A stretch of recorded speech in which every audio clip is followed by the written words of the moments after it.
Hi, Chef Mike Pongia here, and today we're going to can tomatoes. If you're like me, a home gardener that at this point in the season has a tremendous load of beautiful ripe tomatoes, or if you just like to have your own canned tomatoes for the winter for making various dishes, sauces, and so on, a good time to learn about and to know about canning.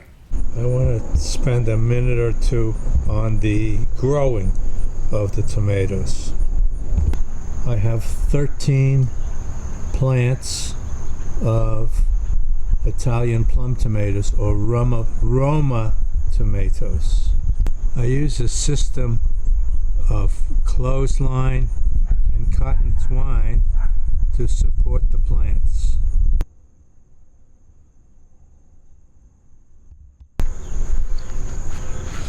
Now the little dogs that live next door know that whenever I come out to my garden, they're in for some treats. Chocolate, Junior, and Sophia.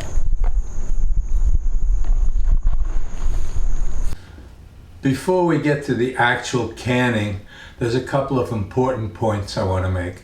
First of all, since you're going to have your hands in direct contact with the fruit or vegetables, in this case the tomatoes that we're canning, make sure you wash your hands scrupulously. You're like a surgeon. You want to get your hands meticulously clean because you don't want to get any contaminants in with your canned food.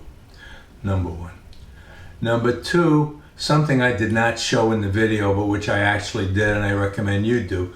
When you first get your glass jars for canning, run them through the dishwasher once, through the wash and dry cycles. Let's look at the equipment you'll need for home canning. First, a large pot with a lid. Then the canning jars. I'm using 1 pint jars. They also come in quart sizes. I'm talking about US measurements. That's where I live, I can't help it. Pint jars or quart jars, that's your choice. And you'll need lid. There are two types. This is a solid one-piece top with a cushioned lining inside to make the seal. There is also the more traditional two-piece top, which consists of the inner part, which actually makes the seal, and an outer ring, which holds the thing tightly down to the jar. Optional is a jar rack to keep your jars separate and off the bottom of the pot. You don't really need it, nice to have. You really ought to get a special pair of tongs which is made to pick up those hot jars out of the boiling water. I'm gonna put this back in the necessary category. Get something like this, it's very helpful. Speaking of getting things out of the boiling water, this is a cute little device, optional also. It's got a magnet on the end of a rod, and what it's for is picking up your tops out of the boiling water once they're sterilized in the boiling water. Pretty neat, but optional. I'm starting by heating the water in the big pot because that's going to take a while to heat up. Boil some water in another pot. Now we're going to parboil our tomatoes for just 1 minute.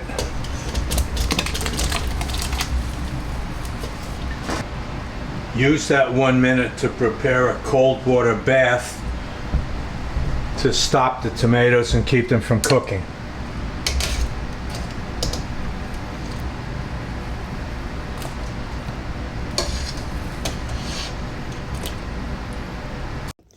Once the big pot is boiling, put in the lids and the jars and let them boil for 10 minutes. Now we can start to fill our jars one at a time.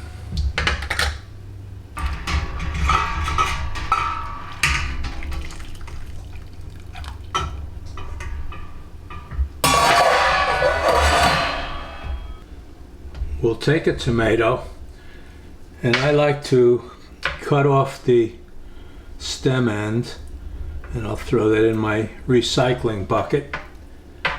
And now we can squeeze the back of the tomato, the bottom end, and the skin will peel right off. I'm going to put that in my recycling bucket.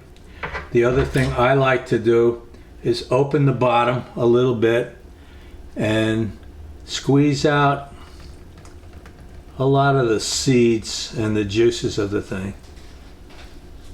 I'm not a fanatic about getting them all out there, but I'd like to get some of them out there. Then it can go in the jar. So it's cut the stem end off, squeeze the bottom, and the skin will come right off. Here's a closer look at the steps involved. I like to cut off the stem end of the tomato. Then you can squeeze the other end and the peel will come right off. Then I like to stab the middle of it, squeeze out some of the seeds and the center of it, and then put it right into the jar. Now to finish off each jar, we'll put in a half a teaspoon of salt and about a tablespoon of lemon juice.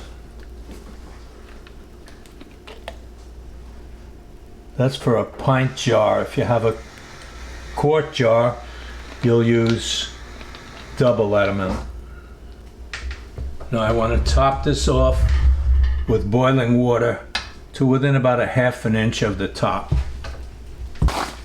Wipe the top of the jar so the threads will seal clean.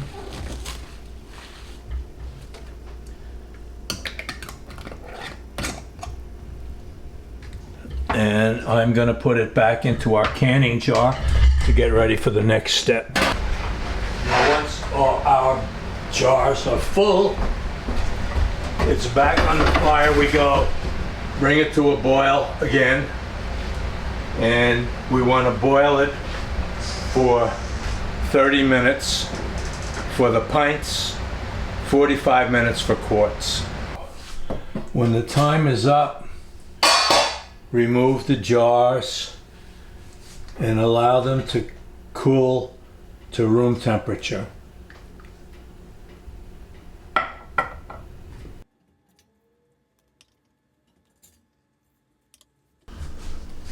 Once your jars have cooled, it's important to do this last safety check to make sure they've sealed properly. And that is, you press down on the lid and it should stay down. It shouldn't be clicking back and forth, up and down. If it does, there's a problem and the canning has failed. As long as it stays down, you're good. That's the age-old process for canning tomatoes. Now you'll be able to enjoy the fruits of your labor all through the fall and winter, until next spring when we'll start our tomatoes again. If you know another gardener with a bounty of tomatoes this year, why don't you share this video with them so they'll know what they can do with all the extra tomatoes. Thanks for watching, and I look forward to seeing you again next time.